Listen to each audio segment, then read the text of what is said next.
Hello guys, welcome back to the art of longetivity. A bit of a bit of a strange video. That's what it's gonna be because we're gonna talk about the Crew 2. We're gonna talk about Euro Truck Simulator, and we're sort of gonna compare those two a little bit. Why? Because these the Crew 2 community devs and all, they're always talking about you have to take a look at the longevity of the game. Okay, so we have to look at something which has longevity, and then we're going to end up here with Euro Truck Simulator 2. This game has released in January 2013. It's 5 years ago. And how does it still work? Well, it's pretty simple. Because they come up with some new stuff occasionally, which you can buy from DLC. So business-wise, they also make money of it, of course. And it gives them opportunity to create new stuff. And the game is supported that way.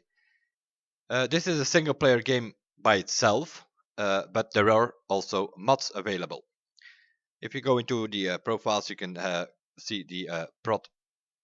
Let's have a look here. Profiles. Let's have a look. Synchronizing with the World of Trucks. That's the online status. And as you can see here, you have a mod manager. So in a way, it supports mods that already gives modification makers an opportunity to create their stuff. And it brings all kind of new stuff to your game. Of course, if the game itself updates, some of your mods might not work, and then the mod makers have to make some changes to make it work, which might take a few days or weeks or whatever. So you can play it like that. There is also a popular mod, of course, being the multiplayer, and that is played on Truckers MP. That is a different website, more or less. If we go to let's have a quick look here. If we go to the Truckers MP, let's see, it is now about 8:30 in the morning in Europe here. If I look at the server status, what is going on here at the moment, there are about 1100 people playing. That might not sound so much because this morning, if you come here in the afternoon, you will have several thousand of people playing this game 5 years after the release date. So it definitely helped when we were going to talk about longevity. You have Euro Truck Simulator 2 and you have American Truck Simulator. Both games come from SCS. That's the developer of the game. You can also find them on YouTube and such. I will post some links in the description too if you're interested in it. American Truck Simulator has two servers, European and an American one, and these are the numbers of players that can go on the servers and the numbers of players that at the moment playing. Europe, we have about 6 servers. You have one full simulation where there are no cars and there is a speed limit is enabled, so you can only do 90 kilometers an hour with the truck. The collisions are enabled and so on. You have a free roam where the collisions are disabled. That's Europe 4. And then you come to the more popular servers. That is number 2 and number 3. If you come here, 900 people, about 1000 people on Europe 2. If you come here in the afternoon or in the evening, you might actually have to queue up. There will be 4,200 people online, and you have to queue up to actually get on the server. The difference between Europe 2 and 3 is the cars, I think. Yeah, in Europe 2, cars are allowed. You can buy a car in the game instead of a truck, and then you can drive around with that as a support for your friend or whatever. And that's on Europe 2. And Europe 3, no cars are allowed. Other than that, it's a bunch of server stuff going on. That being said, what else do we have here now that we are here on this site here, for instance? It's truckersmp.com. In case you want to play the multiplayer, you have to download that mod, and then it sort of starts up separately. As you can see here, I have an icon for Europe 2 Truck Simulator, and then also the Truckers MP for the multiplayer if you want to play with your friends. You start it up from a different icon, but it's the same game. But on the multiplayer, obviously you play with your friends. There are no AI traffic cars or such, at least not at this moment. They might be over time that they sort of, if there are not many people online, that they replace the real players with AI cars and trucks. There are some plans or looking into that. In the Euro Truck Simulator, the single offline game, single player, there it's always trucks and cars available. That being said, let's go back to the game itself. Continue the game. It's signing in. I am in the single player now, so that's an offline game. That's the normal game. You have a simple menu to go through with all kind of stuff that you can find here. Your company manager, truck dealers, recruitment agencies, bank where you can take a loan to buy some trucks and stuff like that. So that's all involved in this game. If you want to get this game, we get to that later. You can also test it on a demo or whatever if you want. And you can all find that on Steam. So we are now 2018. That's about 5 years after this game has released, but it's still working. And how is that possible? Because of the longevity of it, and that mainly is because there is all kind of stuff happening in that game. So the game itself is available for $19.99 at this moment. You can also wait on a sales and get it a bit cheaper, but even then, it's $20 for this game, which gives you a pretty good map size from Europe itself, and then you have expansions going, and that's where, of course, the business aspect comes into place. In September 2013, about half a year after they released, they came up with something called Going East, which is available now for $9.99. I would advise you not to buy it. I will explain you in a second why. It goes east coast of Europe, more or less, and it's Hungary, some extra cities in Poland, Czech Republic, and Slovakia, available for $9.99. Scandinavia, it was the next one in May 2015. It's available for about $18, and that adds Denmark, part of Norway, and part of Sweden to the map, with several harbors where you can take ferries, extra cities, extra roads, and so on. I will show it all a bit more convenient on a map in a bit in the game. Vive la France was the next one. So you already see it happening. It's every year they bring a new DLC which expands the map. In 2016 it was for $17.99 available now, Vive la France, and that expanded the front. We had 8 cities, 4 in the north, 4 in the east in France on the original map, and it added 15 extra cities and extra roads, of course, to go with it, with a bunch of companies and so on. And next to that, also all kind of achievements attached to it, which you can also do if you're interested in that. And then last year it was the Italia DLC, also available for $17.99, which expanded. We had 4 cities in the north of the map, and it expanded it also to 23 cities, so 19 extra cities and roads, including the Sicilian island to go with it. Next up is I don't know, can't find it here yet. Next is Beyond the Baltic Sea. It will come somewhere at the end of the year, probably beginning of December. Beyond the Baltic Sea will take us extra map expansion for this year, and it will take us to the Baltic states, Latvia, Lithuania, and Estonia, and will also add a part of the south of Finland and a bit of Russia, including St. Petersburg city. That is for 2018. Those are the map expansions, and why did I say don't buy it? I would not advise you to buy them separately, because you can buy them in something called a map booster. And the map booster is pretty much Going East, Scandinavia, Vive la France, and Italia together in one pack, and it's available for 54 euros at the moment, which is already about 10-11 euros cheaper than if you would buy them separately. If you wait on summer sales or winter sales, a friend of mine bought this pack 2 months ago, somewhere in the beginning of the summer.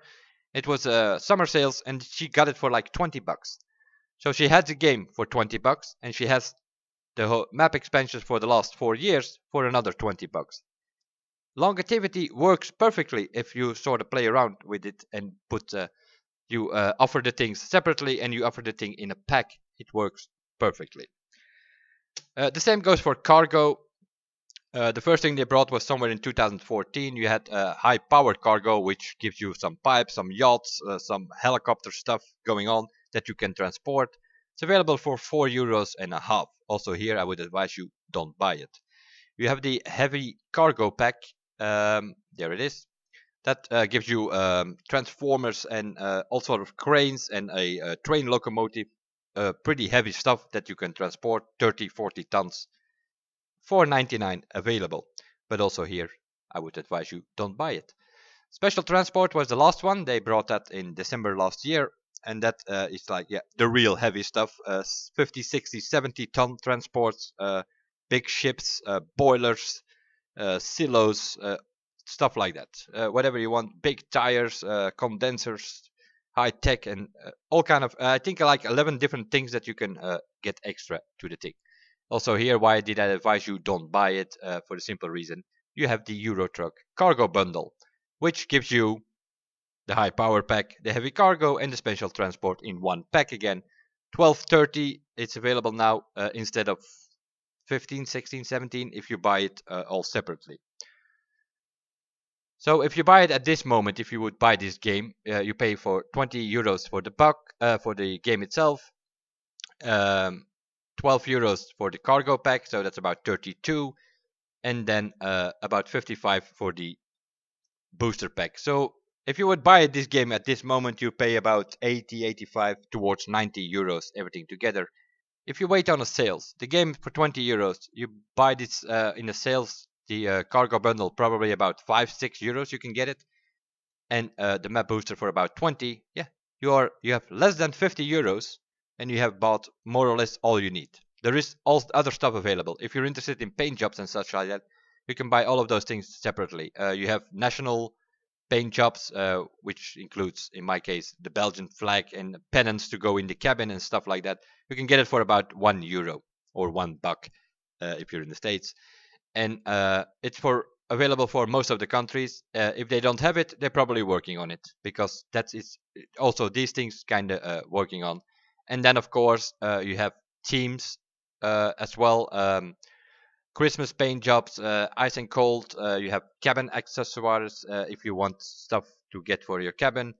You have Michelin stuff. You have Halloween. You have Valentine and stuff like that. Special themes, all kind of things. You can make it as expensive or as cheap as you want.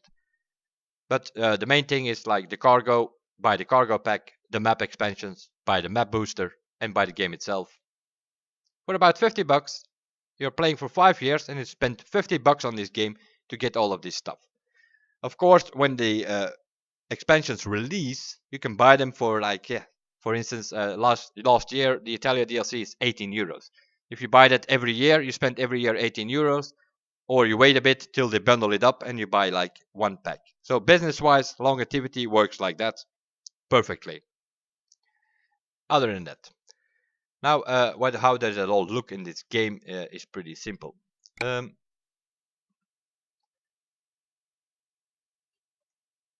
Another thing of this game, compared to the Crew 2 for instance, is the visuality. I have a GTX 1070. This is a simulation game, of course, it's not an arcade game, but nevertheless, visually I have 60 FPS. On the multiplayer, in the Crew 2, we have about 8 people in a session. Yesterday I was in a city here on the multiplayer. There were 114 people in that city. That of course kills your FPS a little bit, because so many people, that's kind of killing you. But I was still getting like 36, 38 FPS with all those people, and as soon as I drove into the next street, I had my 60 FPS back. And even if you find yourself in 30, 40 people in your area, you will still get the 60 FPS. It's only if it goes like really high, 70, 80, 90, 100 people. But yeah, what are we talking about? That's like 10 times as much as we see in the Crew 2 on that big map. Now, map-wise, how does that all look? You sort of have, yeah, it sort of looks like this, if you look at it on a map. So you have all of these countries going, Belgium, France, Italy, North, that is, and then Switzerland and Austria. That's like the original map. Then you have like the France DLC, that's all this area that added it. The Italian DLC, they added last year, that's all of these roads and cities and things. What else did we have? The going east, extra cities in Poland, Czech Republic, Slovakia, and Hungary as a country to go with it. Scandinavia is parts of Norway and Sweden, and the whole of Denmark, including all of these ferry lines all over the place to connect all the countries with each other. By the end of the year, we're going to get the Baltic DLC, That means Estonia, Latvia, Lithuania, and southern part of Finland, and including a part of Russia with St. Petersburg as the main city. And that so that's all of this lot here is going to add to the map by the end of the year. So also here, 5 years later, they are still bringing new map expansions. And is it going to stop by that? Of course it's not going to stop by that. We still have the Balkan here with Slovenia, Croatia, and all that can still be added towards Greece, even the Cyprus island, Romania, Bulgaria. We can go all over the place there.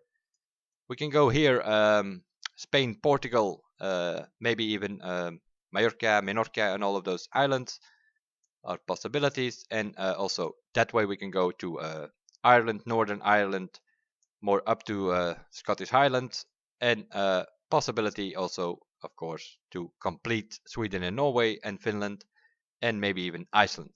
So we can go all kind of directions in the upcoming years. So this game, longevity-wise, will never stop. Something the crew can learn from for sure. They gave us the whole USA in the Crew 2. That's fine, but it's still the same map as in the Crew 1. So over time, like in Eurotruck here, a bit of few expansions here and there would not mind. Go a bit to Canada or go to Hawaii or take a plane to some of the European countries. They brought planes, they brought boats. In theory, we can go all over the place in the Crew 2, so why not? So for that, it definitely works. Longetivity, if you do it like that, bring some small map expansions every year, works fine. Then people will play your game. And of course, give stuff to do. For instance, you have these Steam achievements. If I look in the library and I click on the Steam achievements, you have all kind of stuff to do. So they link the game to Steam. Yeah, also something the crew can do. Also for the Crew 2, let's have a look. The Crew 2 did have some Steam achievements. What was it? 34 out of 34. 100% reached. And the last one was like somewhere at the end of the year. So I'm playing this game for a month and I have all of the achievements. Pretty simple. I have Eurotruck. I have all the achievements and I still am working on some of them. Because yeah, they're not that easy to find. Some of these jobs like French DLC came with extra achievements. You need to do a transport to a certain fuel stations, and that's only one company where you can deliver, and that company needs to show up in the job market. It doesn't always show up, so it's a bit of digging to complete these, but we are working on it. Even today we're still playing this game, so we are working on it. So achievements, also that if you bring something new, attach some new achievements to it, people will have new stuff to do. It's easy stuff to do on the side. That is the main thing which is lacking in the Crew 2. The Crew 2, you have a campaign to go through, and once you are through that campaign, you're more or less done with it. It's a bit an annoying feature. Then you have some extra stuff. Playing-wise, if you play this game, there is a demo which you can download if you want to try it out. Controller, probably not the best idea. That's probably the worst of the 3 options you have to play this game, to be honest, because there's so many things that you need. The best way, of course, obviously, by far, is going to be a wheel, which I also do not have. So I had play on a keyboard, but basically you have like the whole keyboard mapped, so you also need it. So what you also need is like a simple menu, and that of course is something we have here. We click on options, you can have all kind of graphic stuff, you can have audio, you have gameplay preferences. You can make this game as full simulation or as less simulation as you want by clicking on the fatigue simulation, the traffic offenses on or off if you want to get speed tickets, stuff like that. Automatic parking, you can keep it simple, you can skip the parking, or you can make it skilled parking where you have like the most difficult parking jobs available, and so on. You have all kind of gameplay in a way that you want to play the game that you want it. Also here, something the crew can learn from. They sort of force us to play with the settings we have. They gray out certain things which we cannot change. It's all a bit of a problem. Here you can change whatever you want the way you want to play it. And you can change so many things that there's not an option in this game which probably is not available. And you can put it on or you can put it off, and you can play around with it as much as possible. And then you of course you have keys and buttons, which are a bunch, as you can see. Basically you have to map your whole keyboard. It already starts with something simple as a camera. Is it simple? Well, in this game it's not really, because you have like 9 different cameras. You have the interior cam, you have a lean out cam to sort of parking jobs and stuff. You look back, you have a top cam to pick up a trailer, very interesting one. And you have a camera from behind, and then you can play around with the look left, look right, to go around the camera, to go around the truck, and you can see, for instance, if your headlights are on or not, and stuff like that. You have a roof cam, we have a bumper cam, we have a wheel cam, and we have a more or less panoramic camera view, where you can see the truck from a distance, even if you're driving. Makes it a bit weird, because even with this camera, you can actually drive. That makes it another big issue here on a parking lot, but it makes it a bit of an issue if you're driving on a highway to keep that thing on the lane, of course, with that camera. That's why we come up with this. Now, FPS we already talked about, pretty neat in this game. So also graphic-wise, something they can learn from at the crew.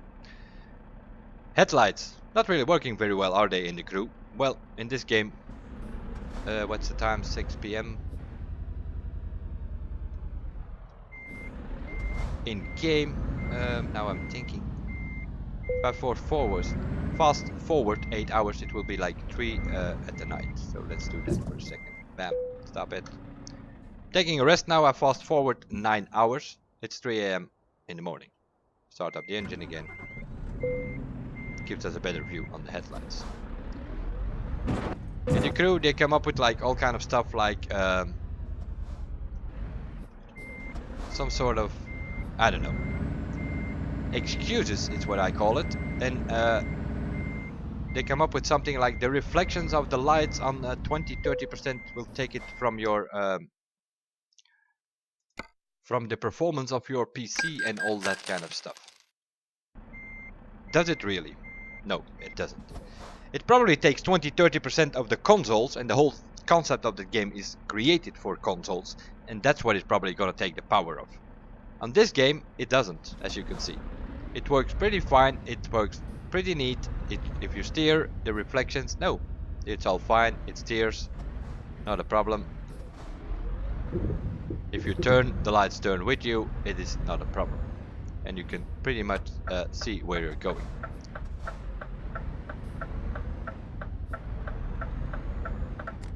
Not an issue at all. You don't see enough. You also, of course, you have all kind of accessories, as you can see. We have a beacon and we have extra lights. If you put on the high beams, extra lights in front of the truck, extra lights on the rooftop, and then you sort of light up half the city without an issue. Even from the normal lights, you see more than enough. If you go into a dark area, you put on high beams. Look at the view on that. You compare that to the Crew 2, you can't even see in front of your car. Of course we don't have high beams there, but that would be an option to give it to us. And the reflections are pretty okay. It shines into the trees, and it works all like a jiffy. Of course now I'm driving with my high beams on, and if there is opposite traffic, they're not really gonna like it. They're gonna flash with their lights, so you can also put the normal lights on.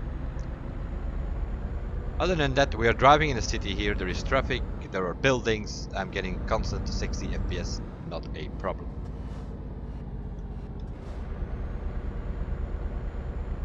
So there are a few things that, for instance, a game like The Crew can learn from. Maybe it should work together. SCS is like a small company, has like 25, 30, maybe 50 devs. Also, community is not complaining too much about it because they know it. They do a bloody great job with like a small team that they do, and they give us yearly map expansions. They give us yearly separate DLCs like the special transport and the heavy cargo, paint jobs, things like that. That's our things that are coming on the site. Like for instance here now you see this trailer here, but yeah, they are working now on the next update. We will have our own trailers. We will be able to buy trailers, so always like we have new stuff happening in the game that will keep the longevity of this game going. But they release new updates every couple of months, with whether it's like a small paint job or something more spectacular, like something that people are asking for a long time, the trailer expansion, so that we have our own trailers. In other words, they're also listening to what the community wants, and they are bringing what the community wants. It's another issue in the crew. In the crew, people are asking for GPS fast travel anywhere, and what does one of the decision makers say? Well, then you're focusing on a blue line, and that's not going to work, because then you forget about the exploration, so we're not going to give you immediately GPS. We will look into it maybe in 6 months or in a year. Yeah, that's not working with the community. Yeah? They come up with something like the pit crew, an invitational feedback group, and then we are asking for GPS. We do polls in the Facebook group. What are the top votes on that? GPS, fast travel anywhere, stuff like that. So it always comes back. So we are representing the community. To be sure, we did a poll in TCS to see if we were right about what the community wants, but we knew we were right, because obviously we don't say that just out of nowhere. We get feedback from our viewers, from our friends, from people that we play with. They give us feedback, what they want to see, what they have the biggest problem with, and we fast forward it to the devs with the guys from TPC. That's what we do. We try to represent the community and try to help each other. And they say, well, we will look into it. No, that's not how it works. You listen to the community, you give them what they want. In the end, they are your customers. They paid for your job. In this game, for instance, they do a perfect job with that. People wanted trailers for a long time. They were not complaining about it. They were just asking for it, and they get it. Of course, with their small development team that they have for this game, it might take a while to bring it, but people are not complaining about it. They're just happy that it comes in the end for what we wanted here. And that's why the longevity in this game works pretty perfect. 5 years after the release date, it still works like a jiffy. And we get new stuff every year, new map expansions and DLCs. That's how longevity works. That's how working with the community works. Then you have the crew 2. We ask for things, and well, they might look into it next year. So it pretty much means that you have like a big gaming company with plans and priorities, and you have next to that you have a community with questions and wishes, and those two should meet somewhere in the middle. That is what a perfect job SCS is doing here. On the other hand, you have people like the crew, and they sort of have like, no, we are the company, we want to be on top there, we want to have the super votes. And then you have the community, they have, yeah, over time we might get something like an odometer we get in December, 9 months after we mentioned it in the March workshop. Pretty much a long time for a very small thing. Some of the things we asked for, like GPS fast travel anywhere, doesn't take that long to make it happen. It doesn't take that long to bring it in the game. So that means, since we don't have it, and since we're not any plans of getting it anytime soon, that means that somebody up there, somewhere up the tree, is holding it back, is saying, no, not yet. That is the difference in working with community like it should, or not really working with the community, but just what mostly happens in the crew 2 is they bring some stuff, they bring it into the game, and then they ask the community afterthoughts on it. But yeah, there's not much we can change about it because it's already in the game. While it should be, you talk to the community before you bring something, make some adjustments what the community want, and then bring it out as a release. That's how it should work. That's how working with the community gives you a 100% good combination. The art of longevity, that was in this video. A bit of a mix, bit of a comparison with, yeah, I know, a strange comparison with like an arcade game and a simulator game. But the fact is, in this game it works, in the other game it's to be seen if it will work over time. We'll see you guys in the next one, and bye for now.